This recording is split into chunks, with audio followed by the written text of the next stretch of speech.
إله إلا الله وحده لا شريك له ونشهد أن سيدنا وسندنا وحبيبنا وطبيبنا وطبيب قلوبنا وأرواحنا وأولانا ومولانا محمدا عبده ورسوله أما بعد فأعوذ بالله من الشيطان الرجيم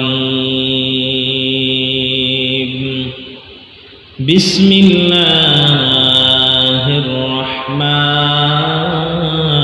الرحيم ووضع الكتاب فترى المجرمين مشفقين مما فيه ويقولون يا ويلتنا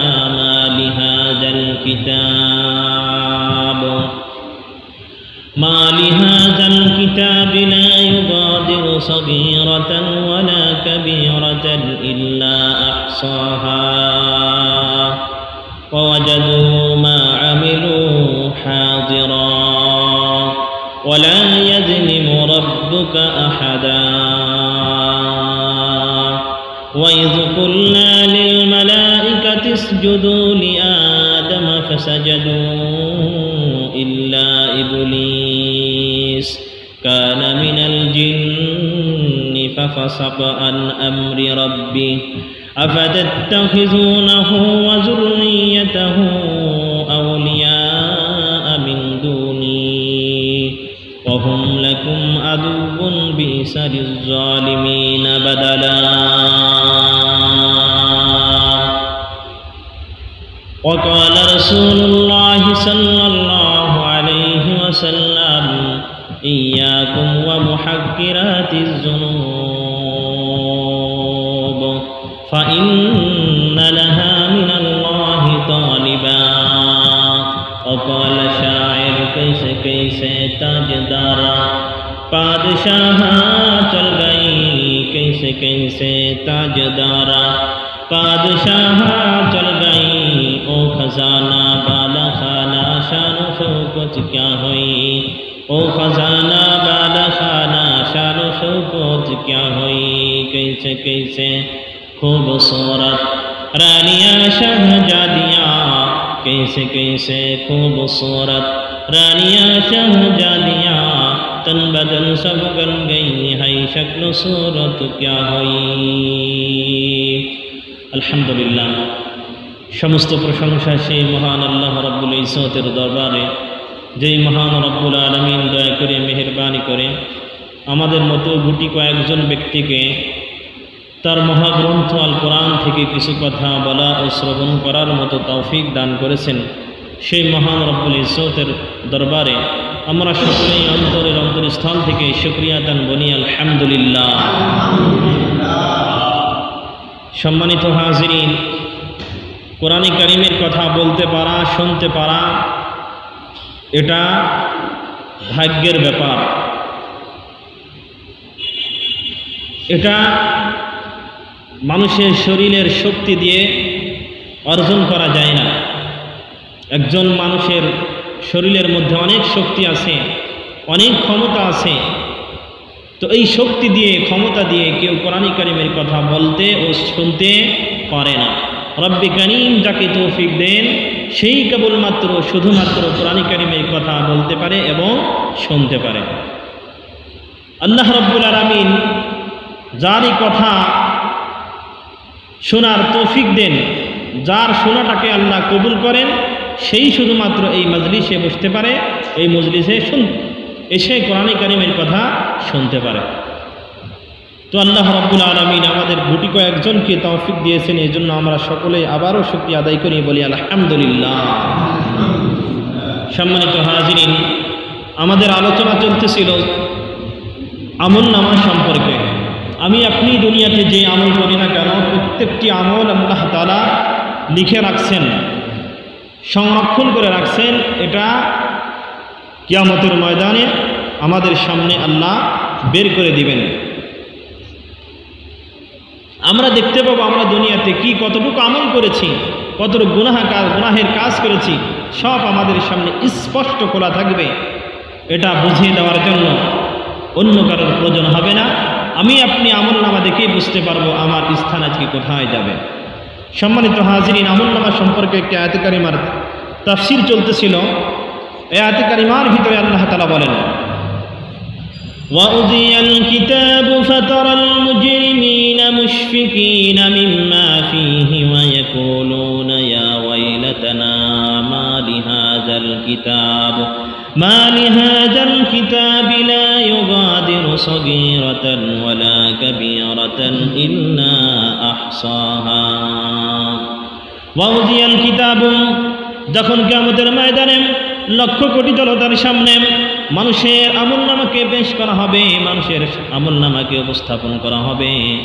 উপস্থাপন করার পরে এমন পরিস্থিতি হবে, নবীজি সাল্লাল্লাহু আলাইহি ওয়াসাল্লামকে লক্ষ্য করে রব্বে কারীম বলতেছেন, ফাতারাল মুজরিমিনা মুশফিকিনা মিম্মা ফীহি ওয়া ইয়াকুলুনা ইয়া ওয়াইলাতানা মা লিহাযাল কিতাব। আল্লাহ তাআলা বলেন, ও আমার প্রিয় হাবিব, যখন আমি আমার প্রত্যেক বান্দা বান্দির সামনে তার আমলনামাকে উপস্থাপন করব, খোলা অবস্থায় তার আমলনামাকে তার সামনে পেশ করব, তখন আপনি আমার কিছু বান্দা বান্দিদেরকে দেখবেন, মুজরিমিনা, যারা দুনিয়াতে অপরাধী ছিল, গুনাহগার ছিল, খারাপ ছিল, আমি আল্লাহর ইবাদত করে নাই, ভালো কাজ যারা করে নাই, এই সমস্ত পাপিষ্ঠ আর গুনাহগার বান্দাদেরকে আপনি দেখবেন মুশফিকিনা, তারা ভয় পেয়ে গেছে, ভীতু সন্ত্রস্ত অবস্থায় তারা রয়েছে। কি দেখে তারা ভয় পাবে? মিম্মা, ওই জিনিস দেখে যা রয়েছে, ফিহা, আমলনামার মধ্যে যে গুনাহগুলা সংরক্ষণ করা আছে, এই গুনাহগুলা দেখে আমার পাপিষ্ঠ বান্দারা ভয় পেয়ে যাবে। ওয়ায়াকুলুনা, ভয় পাওয়ার পরে তারা বলতে থাকবেন, ইয়া ওয়াইলাতানা, হায় আমাদের আফসোস, মা লিহাযাল কিতাব, এই আমলনামার কি হলো? কেমন আশ্চর্য ধরনের আমলনামা, লা ইউগাদিরু সাগীরাতান ওয়ালা কাবীরাতান ইল্লা আহসাহা। এমন একটি আমলনামা আমাদের সামনে উপস্থাপন করা হলো, লা ইউগাদিরু সাগীরাতান ওয়ালা কাবীরা, যে আমলনামা আমাদের ছোট গুনাহ কেউ বাদ দেয় নাই, যেই আমলনামা আমাদের বড় গুনাহ কেউ বাদ দেয় নাই, যেই আমলনামা আমাদের বড় সওয়াবকে, সওয়াবের কাজ কেউ বাদ দেয় নাই, ছোট ছোট সওয়াবের কাজকে, ভালো কাজ কেউ বাদ দেয় নাই, সকল কাজগুলো এখানে সংরক্ষণ করে রেখেছে। এটা তো আশ্চর্য ধরনের আমলনামা।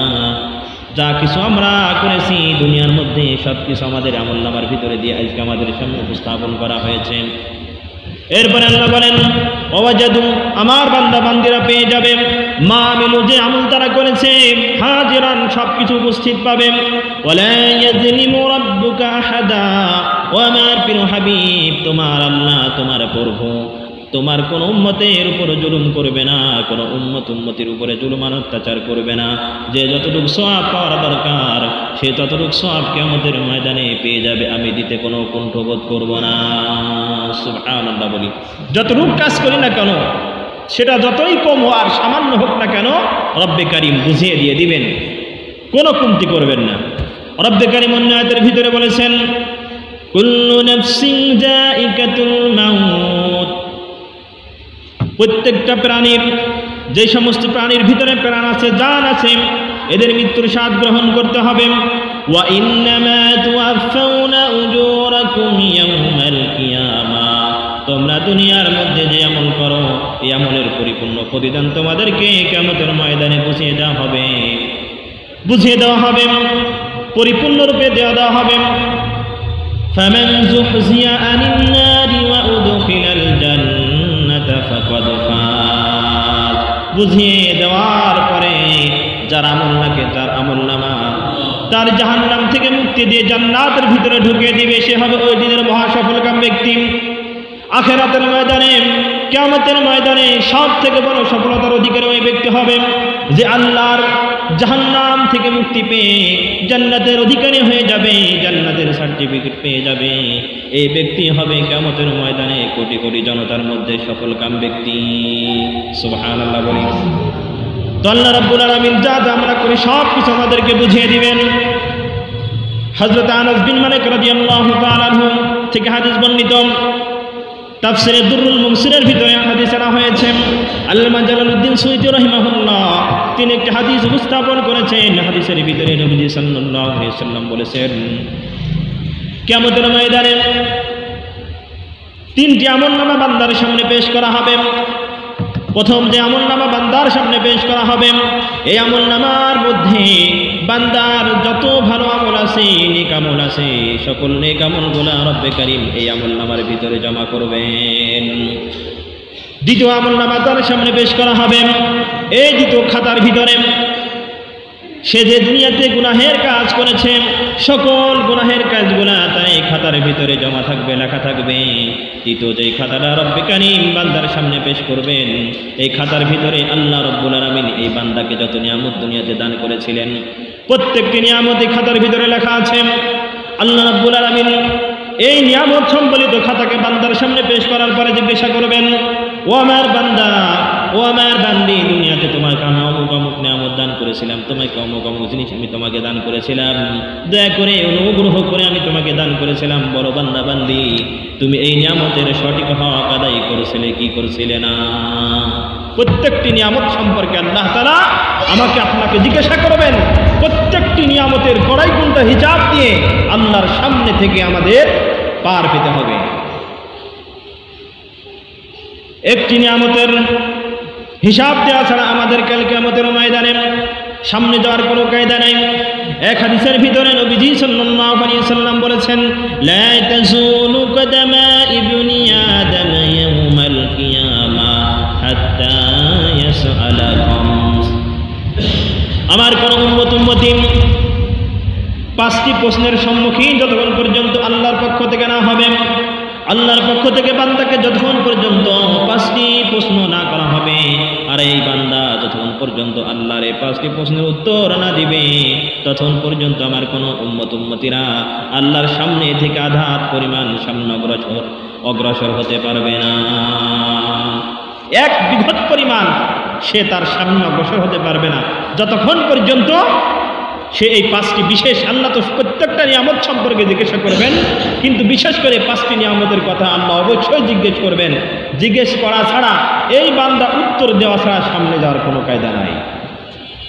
এক নম্বরে আন উমরিহি ফিমা আফনাহু, রব্বে কারীম সর্বপ্রথম বান্দার সামনে তার নিয়ামত সম্বলিত দুনিয়াতে কি কি সে ভোগ করেছে এই মাল সম্বলিত, এই নিয়ামত সম্বলিত খাতা তার সামনে পেশ করার পরে বলবে, ও আমার বান্দা, তোমার যে একটা নিয়ামত দান করেছিলাম, ধন সম্পদ দান করেছিলাম, তুমি যে ধন সম্পদের মালিক ছিলে, বলো তো বান্দা এই সম্পদ তুমি, তোমার যে একটা জীবন দান করেছিলাম।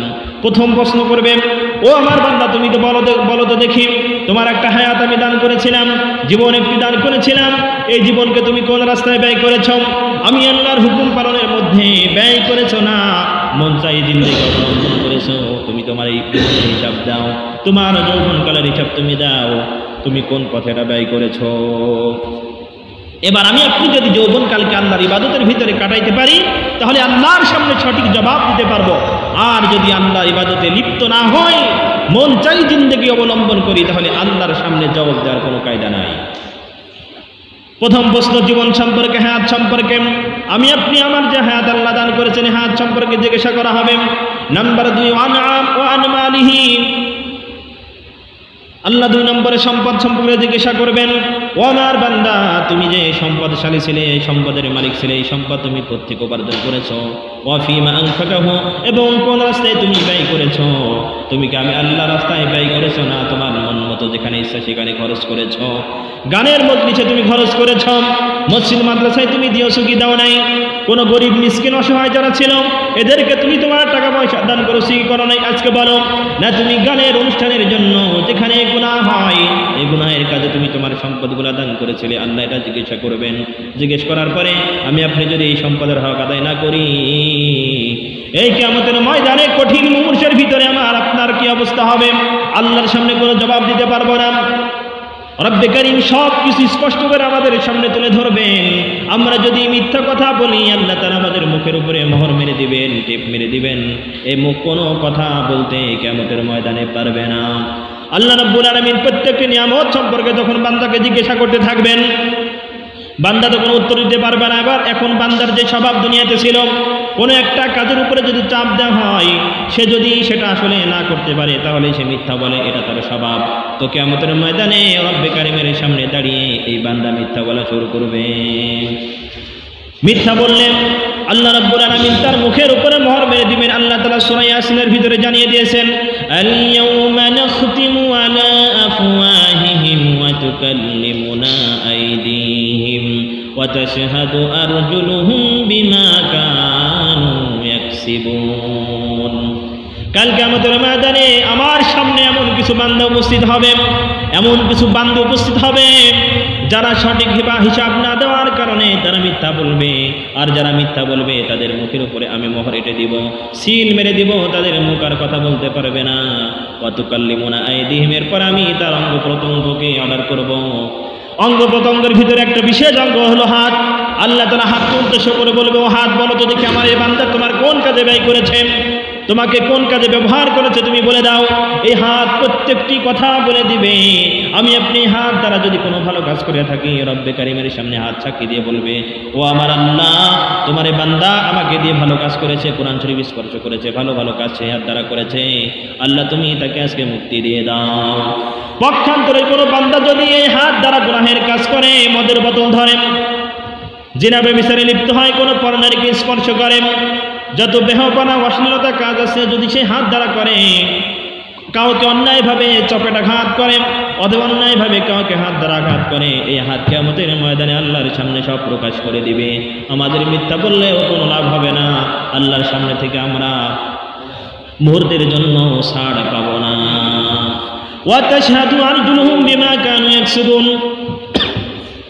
শুধু হাত নয়, আমি আপনি আমার পা দ্বারা যদি কোনো গুনাহের কাজের দিকে অগ্রসর হয়, হেঁটে হেঁটে যায়, এই পাও কিয়ামতের ময়দানে লক্ষ কোটি জনতার সামনে আল্লাহর সামনে দাঁড়িয়ে সাক্ষী দিয়ে দিবে। পা বলবে, ও আল্লাহ, তোমার এই বান্দাকে আমি নামক দুইটি নিয়ামত দান করেছিলে, এই নিয়ামত দ্বারা সে ভালো কাজ করে নাই। এই নিয়ামত দ্বারা তার তো উচিত ছিল সে সকাল সন্ধ্যায় 5 ওয়াক্ত নামাজ আপনি ফরজ করেছিলেন, এই 5 ওয়াক্ত নামাজে উপস্থিত হওয়ার দরকার ছিল, কিন্তু আপনার এই বান্দা কোনোদিন মসজিদে যায় নাই, মসজিদের দিকে যায় নাই, নামাজ পড়ে নাই, কোনো ভালো ওয়াজ মাহফিলের দিকে যায় নাই, ভালো কাজ সেই পা দ্বারা করে নাই। সে গিয়েছে গানের মজলিসের দিকে, যেখানে গানের অনুষ্ঠান হয়েছে সে গানের অনুষ্ঠানের দিকে হেঁটে হেঁটে গিয়েছে, যত বেহাপনা অশ্লীলতা কাজ আছে, চুরি করতে গেছে, ডাকাতি করতে গেছে, অর্থাৎ যত খারাপ কাজ ছিল সকল খারাপ কাজের ক্ষেত্রে আমি এই দুইটা পাকে ব্যবহার করেছি। প্রত্যেকটি আমলের কথা আমার আপনার অঙ্গ প্রত্যঙ্গ আল্লাহর সামনে বলে দেবে, এমনকি শরীরের চামড়া পর্যন্ত আমার আপনার কৃতকর্মগুলা সব কিয়ামতের ময়দানে ফাঁস প্রকাশ করে দিবে, গোপন রাখার কোনো কায়দা নাই। সম্মানিত হাজিরের ওদিকে আমি যাব না। তো যা হোক, আমল নামা এটা কিয়ামতের ময়দানে সফলভাবে পেতে হলে আমাদেরকে প্রথম যে আমলটা করতে হবে, 5 ওয়াক্ত নামাজকে গুরুত্ব দিতে হবে। 5 ওয়াক্ত নামাজকে যদি আমরা গুরুত্ব দিই তাহলে আমরা আমাদের আমল নামাকে ডান হাতে পাবো এবং আমল নামা ভালো অবস্থায় আল্লাহর পক্ষ থেকে আমরা প্রাপ্ত হয়ে যাব। তো আল্লাহ রাব্বুল আলামিন আমল নামা সম্পর্কে কোরআন কারীমের কয়েক জায়গার ভিতরে উল্লেখ করেছেন। আমি এখন আপনাদের সামনে আমল নামা সম্পর্কে সূরা হাক্কা থেকে কিছু আলোচনা করব। প্রিয় ভাইরা আমার, আল্লাহ রাব্বুল আলামিন বান্দার আমল নামার দেওয়ার 2টি পদ্ধতি। যারা নেককার হবে, নেককার বান্দা হবে, ভালো বান্দা হবে, মুমিন মুসলমান খাঁটি মুসলমান বান্দা হবে, আল্লাহ রাব্বুল আলামিন এদের আমল নামাকে কাল কিয়ামতের ময়দানে লক্ষ কোটি জনতার সামনে ডান হাতে প্রদান করবেন, বলি সুবহানাল্লাহ। ডান হাতে আমল নামা পাওয়া মানে জান্নাতের অগ্রিম সার্টিফিকেট সে পেয়ে গেল। আল্লাহ রাব্বুল আলামিন সেই কথাটাই কোরআনে কারীমের ভিতরে তুলে ধরেছেন, ফাআম্মা মান উতিয়া কিতাবাহু বিয়ামিনিহি ফায়াকুলু হাউম ইকরাউ কিতাবিয়া। ফাআম্মা, সুতরাং, মান উতিয়া কিতাবাহু, যারা আমলনামাকে দান করা হবে, বিয়ামিনিহি, তার ডান হাতে। একজন বান্দাকে তার আমলনামা তার ডান হাতে দেওয়ার পরে এই বান্দা লক্ষ কোটি জনতার ভিতরে চলে যাবে। চলে যাওয়ার পরে সে লক্ষ কোটি জনতাকে এলান দিয়ে আর ঘোষণা দিয়ে বলতে থাকবে, হ্যাঁ ও কিয়ামতের ময়দানে লক্ষ কোটি জনতারা তোমরা আমার সামনে আসো। ও কোটি কোটি মানুষ তোমরা শোনো, ইকরাউ কিতাবিয়া, এই যে দেখো আমার আমলনামা আল্লাহ আমার ডান হাতে প্রদান করেছে। ও মানুষেরা, ও আমার আত্মীয় স্বজনা, পরিবারের ভাই বোনেরা, মা বাপেরা, তোমরা আসো। আসার পরে দেখো এই যে আল্লাহ আমার আমলনামাকে ডান হাতে প্রদান করেছে, আমার আমলনামা কত না সুন্দর। ইন্নী জানানতু আন্নী মুলাকিন হিসাবিয়া, নিশ্চয় আমি দুনিয়ায় থাকতে এই বিশ্বাস করেছিলাম যে আমলনামার সম্মুখীন আমরা হব। ভালো করে বুঝি আমরা, এই ব্যক্তি নিজে স্বীকার করবে যে দুনিয়াতে যখন আমরা আমাদের জীবন অতিক্রম করেছি, আমাদের জীবন কাটিয়েছি, তখন আমরা এই যে আমলনামা প্রাপ্ত হব, আমলনামা আমাকে পেতে হবে, আমাকে আমার আমলনামা বুঝিয়ে দেওয়া হবে, এই কথাটা দুনিয়ায় থাকাকালীন আমরা বিশ্বাস করতাম। এই জন্য কিয়ামত, হাসর নাসর, জান্নাত জাহান্নাম সব কিছুকে আমার আপনার বিশ্বাস করতে হবে। কারণ বিশ্বাস এটা প্রথম, ঈমান মানেই বিশ্বাস। ঈমান শব্দের অর্থ কি? বিশ্বাস করা। আল্লাহ আছে এটা বিশ্বাস করতে হবে, রসুল ছিল এটা বিশ্বাস করতে হবে, কোরআনে যা কিছু আছে সব কিছু সত্য এটা বিশ্বাস করতে হবে, নবীজি যা কিছু বলেছেন এগুলো আমার আপনার বিশ্বাস করতে হবে। জান্নাত আছে, জাহান্নাম আছে, হাসর আছে, নাসর আছে, সব কিছু আছে, এগুলো আমার আপনার বিশ্বাস করতে হবে। কারণ বিশ্বাস করাটাও ঈমানদারের, পরিপূর্ণ ঈমানদার হতে হলে এবং ঈমানদারের একটা প্রথম নম্বর শর্ত হলো বিশ্বাস করা। সব কিছুকে কোনো ধরনের সংশয় আর সন্দেহ ছাড়া বিশ্বাস করে নেওয়া। প্রিয় ভাইয়েরা আমার, এরপরে এই ব্যক্তি কিয়ামতের ময়দানে একটা উদাহরণ দিলে বুঝবেন। দুনিয়াতে কোনো ছাত্র ভাই যদি স্কুল কলেজে পরীক্ষা দেওয়ার পরে সে যদি গোল্ডেন A+ পেয়ে যায়, GPA 5 পেয়ে যায়, অথবা A+ পাইছে, -+ পাইছে, যাই পাক না কেন, যদি একটা মানসম্মত রেজাল্ট সে পেয়ে যায়, তাহলে এই ছাত্রটি কিন্তু সে তার আনন্দ একা একা ধরে রাখতে চায় না, সে তার আনন্দ পরিবার পরিজনের ভিতরে বন্টন করে দেয়, সকলের কাছে তার রেজাল্ট শিটটা দেয় আর বলে যে দেখো এই যে আমি রেজাল্ট সুন্দর করেছি, আমার পরীক্ষার রেজাল্ট ভালো হয়েছে, আমি গোল্ডেন প্লাস পেয়ে গেছি, A+ পেয়েছি। পরিবারের সাথে সে আনন্দ উপভোগ করে, গ্রাম এবং এলাকার মধ্যে তার আনন্দটা সে ছড়িয়ে দেয়, প্রকাশ করে দেয়। ঠিক তেমনিভাবে একজন বান্দা যখন কিয়ামতের ময়দানে মুমূর্ষু অবস্থায়, ভয়াবহ অবস্থায় যখন আল্লাহর পক্ষ থেকে তার আমলনামা ডান হাতের ভিতরে পেয়ে যাবে, লক্ষ কোটি জনতার সামনে সে যাবে আর বলতে থাকবে আমার আমলনামা আমি পেয়ে গেছি, আমার আমলনামা কতই না সুন্দর। কারণ আমলনামা পাওয়া মানেই সে জান্নাতের অধিকারী হয়ে যাবে। বলি সুবহানাল্লাহ। এরপরে আমলনামা যে ব্যক্তি ডান পাবে ডান হাতে, আল্লাহ রাব্বুল আলামিন তার ব্যাপারে বলেছেন ফাহুয়া ফি ঈশাতির রাদিয়া ফি জান্নাতিন আলিয়া, এই ব্যক্তি থাকবে সুখময় সন্তুষ্টিমূলক জান্নাতের ভিতরে, সুখময় চিরসুখের জায়গার ভিতরে সে অবস্থান করবে, যে জায়গার ভিতরে শুধু সুখ আর সুখ, সুখ আর সুখ, দুঃখের কোনো নামগন্ধ নাই। ফি জান্নাতিন আলিয়া, বিশাল উঁচু জান্নাতের ভিতরে, বাগানের ভিতরে সে অবস্থান করবে। কুতুফুহা দানিয়া, যেই জান্নাতের বাগানের, যে জান্নাতের গাছের ফলগুলা বান্দার মুখের কাছে আল্লাহ তাআলা ঝুলিয়ে দিবেন। বলে সুবহানাল্লাহ। দুনিয়াতে ফল খেতে হলে বাগানে যেতে হয়, বাগানে যাওয়ার পরে গাছে উঠতে হয়, অথবা গাছে ওঠার যদি ব্যবস্থা নাও থাকে, এই ফলটা সংগ্রহ করতে হলে, এই ফলটা খেতে হলে এই ফলটা সেখান থেকে পাড়ার ব্যবস্থা করতে হয়, পাড়ার দুই স্রোত হয়তো গাছে উঠতে হয়, অথবা কোনো লম্বা বাঁশ দিয়ে অথবা লগা দিয়ে সেটাকে পারতে হয়। কিন্তু জান্নাতের বাগানের ফলগুলো এমন হবে, আল্লাহ রাব্বুল আলামিন বলেছেন এই বাগানের ফলগুলা বান্দার মুখের কাছে ঝুলিয়ে দেওয়া হবে, বান্দা মুখ দিয়ে পেড়ে খেতে পারবে। বলে সুবহানাল্লাহ। এর থেকে কত নিয়ামত আর থাকতে পারে যে আমার ফলটাও খেতে হবে, হাত দিয়ে পারার প্রয়োজন নাই, গাছে ওঠার প্রয়োজন নাই, মন চাইলেই মুখ দিয়ে, আমি এমন কি বলা হয়েছে তাফসীরে কিতাবের ভিতরে আছে, বান্দা যদি তার মুখটা খোলে ফলটা তার গালের ভিতরে নিমিষেই ঢুকে যাবে। বলে সুবহানাল্লাহ। সম্মানিত হাজিরিন, বান্দার সামনে জান্নাতের বিভিন্ন নাজ নিয়ামত দেওয়ার পরে, বিভিন্ন ধরনের ফল ফ্রুট দেওয়ার পরে এই বান্দাকে বলা হবে কুলু ওয়াশরাবু হানিআম বিমা আসলাফতুম ফিল আইয়ামিল খালিয়া, ও আমার বান্দারা, কুলু তোমরা খাও, ওয়াশরাবু এবং জান্নাতের নিয়ামত তোমরা পান করো, জান্নাতের মধু খাও, জান্নাতের মদ খাও, জান্নাতের শস্য পানি খাও, জান্নাতের স্বাদযুক্ত দুধ তোমরা পান করতে থাকো। কারণ কি? কারণ হলো হানিয়াম বিমা আসলাফতুম ফিল আইয়ামিল খালিয়া। আল্লাহ বলবেন হানিয়ান, তোমরা খাও আর পান করো হানিয়ান, পরিতৃপ্ত সহকারে। তোমাদের পেটে যতক্ষণ পর্যন্ত জায়গা থাকে, তোমরা যতক্ষণ পর্যন্ত পরিতৃপ্ত না হও, ততক্ষণ পর্যন্ত তোমরা জান্নাত থেকে যা ইচ্ছা তাই খাইতে থাকো। বলি সুবহানাল্লাহ। কারণ কি? এই নিয়ামত আমি আল্লাহ তোমাদেরকে কেন দিলাম? বিমা আসলাফতুম ফিল আইয়ামিল খালিয়া। আজকে কিয়ামতের দিন, এই কিয়ামতের দিনের জন্য, আখিরাতের জন্য তোমরা যে দুনিয়াতে থাকাকালীন আমল করেছিলে, সে আমলের প্রতিদান স্বরূপ তোমরা জান্নাতে যা যা ইচ্ছা তাই ভোগ করতে থাকো। সুবহানাল্লাহি ওয়া বিহামদিহি। সম্মানিত হাজিরিন, এরপর আমল নামাটাকে আমার আপনার যদি বাম হাতে দেওয়া হয়, তার অবস্থা কেমন হবে? وَأَمَّا مَنْ أُوتِيَ كِتَابَهُ بِشِمَالِهِ فَيَقُولُ يَا لَيْتَنِي لَمْ أُوتَ كِتَابِيَهْ وَأَمَّا مَنْ أُوتِيَ كِتَابَهُ, যার আমল নামাকে কিয়ামতের ময়দানে তার বাম হাতে দেওয়া হবে, ফায়াকুলু, সে বলতে থাকবে, ইয়া লাইতানি, হায় আমার আফসোস, লাম উতা কিতাবিয়া, যদি আজকে আমার আমলনামা না দেওয়া হতো তাহলে আমার ভালো হতো। ও দুনিয়ার একটা উদাহরণ দিই, দুনিয়ার কোনো ছাত্র রেজাল্ট যদি খারাপ হয় তাহলে সে কিন্তু সে রেজাল্ট নিতে চায় না, রেজাল্ট সে দেখতেও চায় না, কারণ সে জানে আমি পরীক্ষার ভিতরে ফেল করেছি, আমার সফলতা হওয়ার কোনো কায়দা নাই। এই জন্য দুনিয়ার কোনো ছাত্র তার রেজাল্টটা গ্রহণ করতে চায় না। ঠিক তেমনই ভাবে যে এই বান্দার আমলনামা তার বাম হাতে দেওয়া হবে, সে তো বুঝতে পারবে আজকে তার ঠিকানা চিরস্থায়ী জাহান্নামের ভিতরে, যে জাহান্নামের ভিতরে রকম বেরকমের বিভিন্ন ধরনের শাস্তি রয়েছে।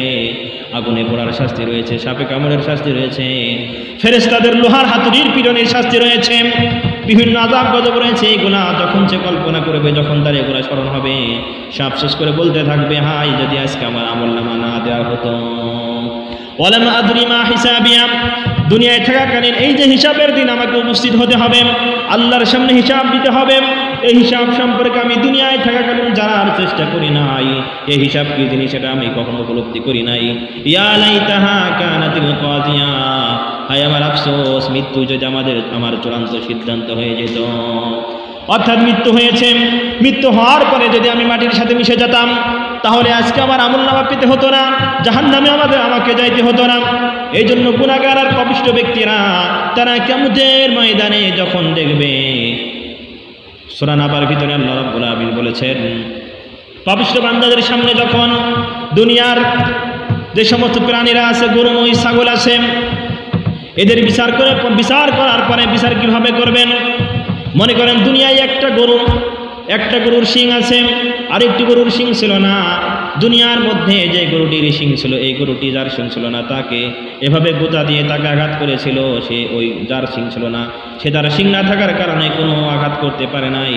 তো কিয়ামতের ময়দানে এই শিং বিশিষ্ট গরুটাকে আর শিংবিহীন গরুটাকে আল্লাহ উপস্থিত করবেন।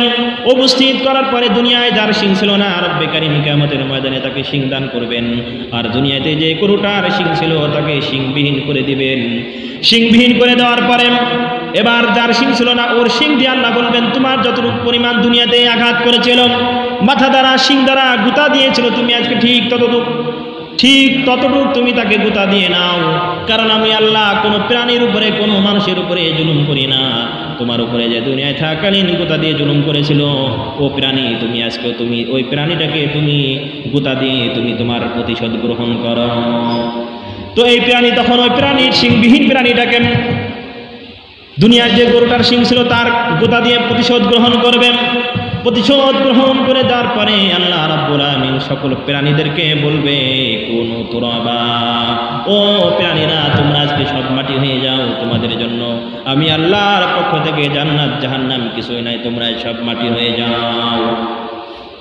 তো আল্লাহর নাফরমানি আর পাপিষ্ঠ ব্যক্তিরা যখন এই দৃশ্য দেখবেন, যে পশু পাখি প্রাণীরা, তাদেরকে বিচার করার পরে রব্বে কারীম তাদেরকে মাটি বানিয়ে দিলেন। মাটিয়ে বানিয়ে দেওয়া অবস্থা দেখে এই পাপিষ্ঠ ব্যক্তিরা বলবে, ইয়া লাইতানি কুনতু তুরাবা, হায় আমার আফসোস, যদি আজকে আমরা মাটি হয়ে যেতাম তাহলে আজ কতই না ভালো হতো। কারণ মাটি হয়ে গেলে আমাদের জাহান্নামের পোড়ার শাস্তি হতো না, আমরা শাস্তি কিনি যেটা উপলব্ধি করতাম না, আমাদের জন্য ভালো হতো। কিন্তু আল্লাহ রাব্বুল আমিন বলেন ওখানে লা ইয়ামুতু ফিহা ওয়ালা ইয়াহইয়া, জাহান্নাম লা ইয়াযুকুনা ফিহা বারদাও ওয়ালা শারাবা, জাহান্নামের ভিতরে জাহান্নামীরা কোনো ধরনের ঠান্ডা অনুভব করবে না, কোনো পিপাসার কারণে কাতর হওয়ার কারণে তারা কোনো পানি পান করতে পারবে না, তাদেরকে কোনো ধরনের সুযোগ দেওয়া হবে না। এই জন্য যেহেতু জাহান্নামের ভিতরে আযাবার গজব রয়েছে, এই জন্য এই ব্যক্তি আফসোস করবে আর বলতে থাকবে আমার যদি মৃত্যুই চূড়ান্ত সিদ্ধান্ত হতো তাহলে আজ জাহান্নামের আযাবের সম্মুখীন হতে হতো না। মা আগনা আন্নি মালিয়া, এই জাহান্নামী ব্যক্তি তখন বলতে থাকবেন দুনিয়াতে আমি প্রচুর সম্পদের অধিকারী ছিলাম, অনেক সম্পদ আমি সঞ্চয় করেছিলাম, জমা করেছিলাম, সেই সম্পদগুলো আজকে আমার কোনো কাজে আসলো না। হালাকা আন্নি সুলতানিয়া, দুনিয়াতে আমার খুব প্রভাব ছিল, দাপট ছিল, ক্ষমতা ছিল, কিন্তু আজকে কিয়ামতের ময়দানে কোনো দাপট আর ক্ষমতা আমার কোনো কাজে আসলো না, সব ধ্বংস হয়ে গেল। এবার এই ব্যক্তির ব্যাপারে আল্লাহ রাব্বুল আমিন ফেরেশতাদেরকে অর্ডার করবেন, আল্লাহ তাআলা ফেরেশতাদেরকে বলবেন খুযুহু ফাকুল্লুহু সুম্মাল জাহিমা সাল্লু, ও আমার ফেরেশতারা এই পাপিষ্ঠ বান্দাকে ধরো, ফাগুল্লুহু তার গলার ভিতরে শিকল পরিয়ে দাও, বেড়ি বাঁধে দাও, সুম্মাল জাহিমা সাল্লু এরপরে তাকে জাহান্নামের ভিতরে নিক্ষেপ করো, সুম্মা ফি সিলসিলাতিন এরপরে তাকে এমন শিকলের ভিতরে বাঁধরে ফেরেশতা যার ওহা সাবউনা জিরান ফাসলুকু, যেই শিকলের পরিমাণ হবে 70 হাত 70 গজ লম্বা। নাউযুবিল্লাহি মিন যালিক, নাউযুবিল্লাহি মিন যালিক। আমরা এই জাহান্নামের বেড়ি থেকে, জাহান্নামের শিকল থেকে আল্লাহর কাছে পানাহ আর মুক্তি চাইতেছি, বলি আমিন। সম্মানিত হাজিরিন, তো আমলনামা আমাদেরকে ডান হাতে পেতে হলে আমি আবারও বলছি আমাদের যে আমলটা সর্বপ্রথম ঠিক করতে হবে সেটা হলো সালাত আর নামাজ। নামাজকে যদি আপনি ঠিক করতে পারি তাহলে আমলনামা কাল কিয়ামতের ময়দানে ডান হাতে পাবো, এটা আশা করা যায়। সম্মানিত হাজিরিন, আমলনামা সম্পর্কে সূরা ইনশিকাকের ভিতর থেকে আরেকটু আলোচনা করে ইনশাআল্লাহ আজকের মতো শেষ করব।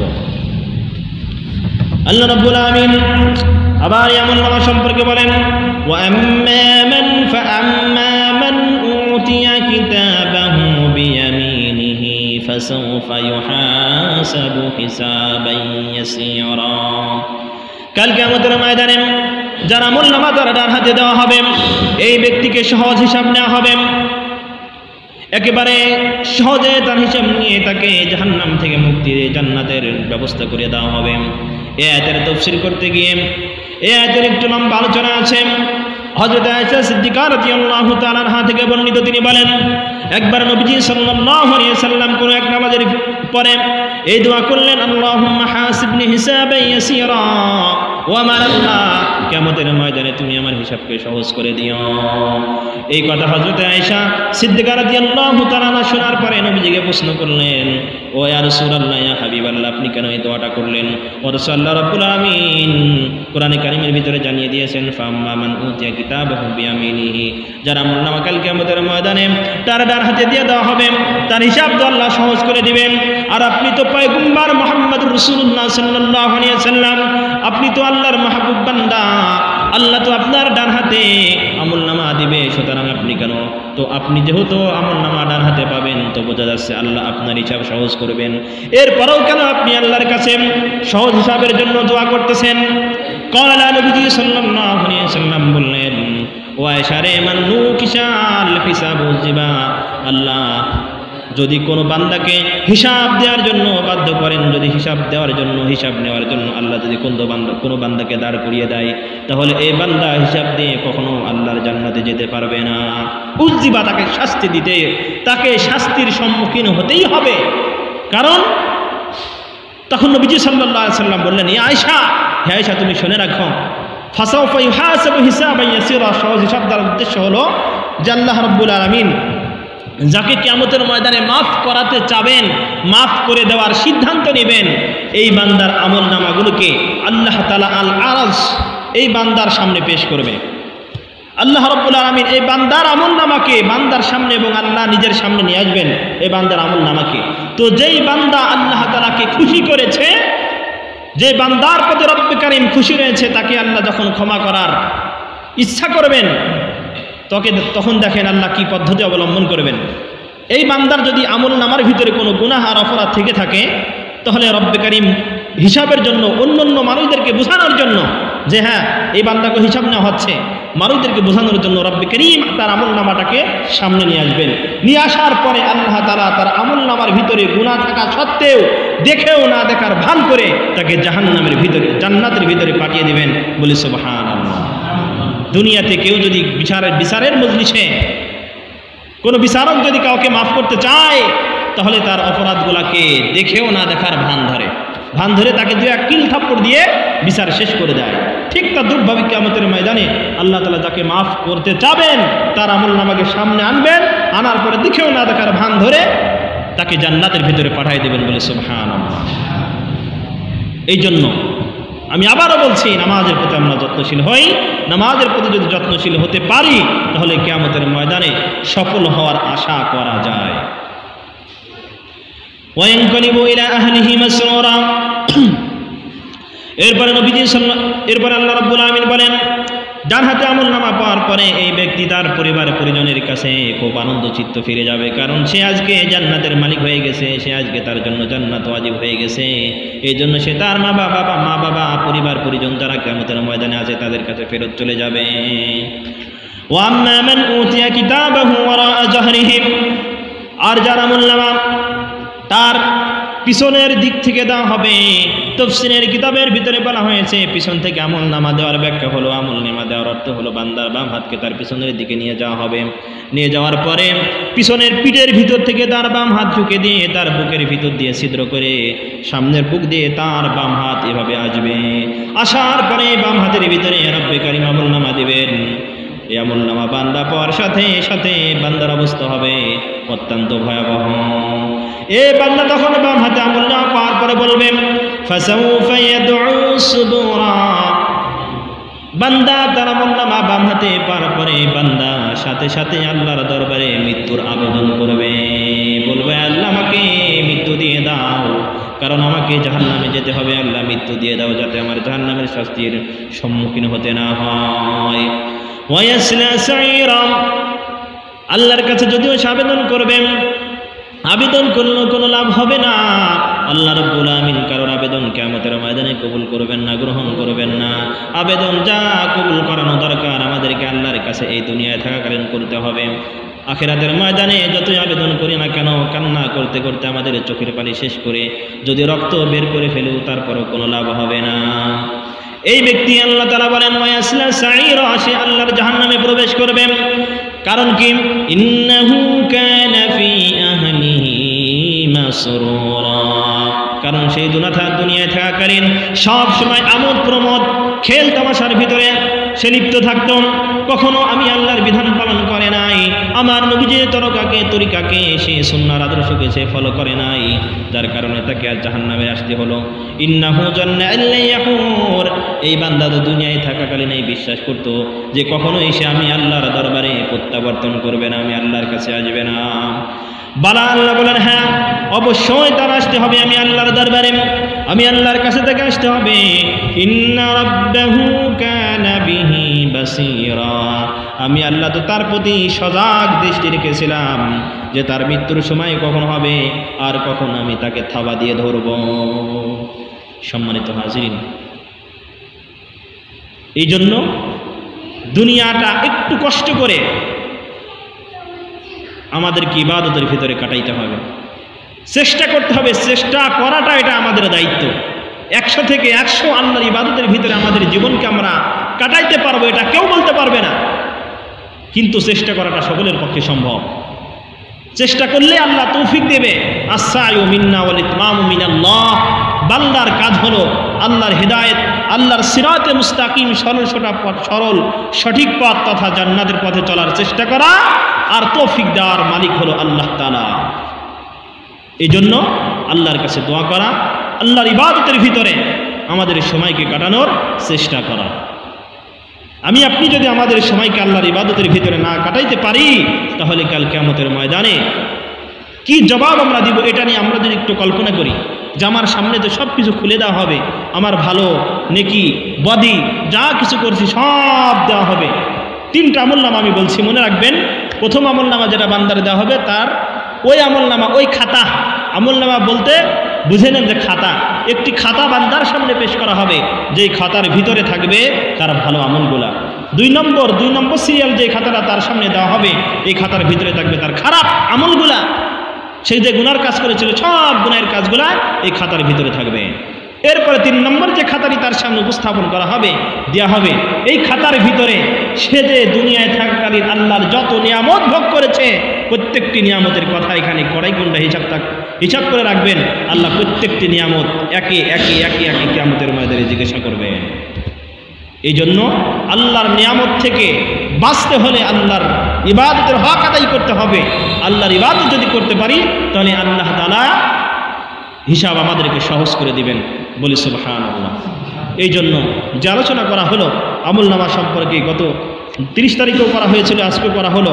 আল্লাহ তাআলা আমাদের সকলকেই এতটুকু আলোচনা বোঝা এবং আমল করার তৌফিক দান করুক, বলে আমিন। আখির দাওয়ানা আলহামদুলিল্লাহি রাব্বিল আলামিন।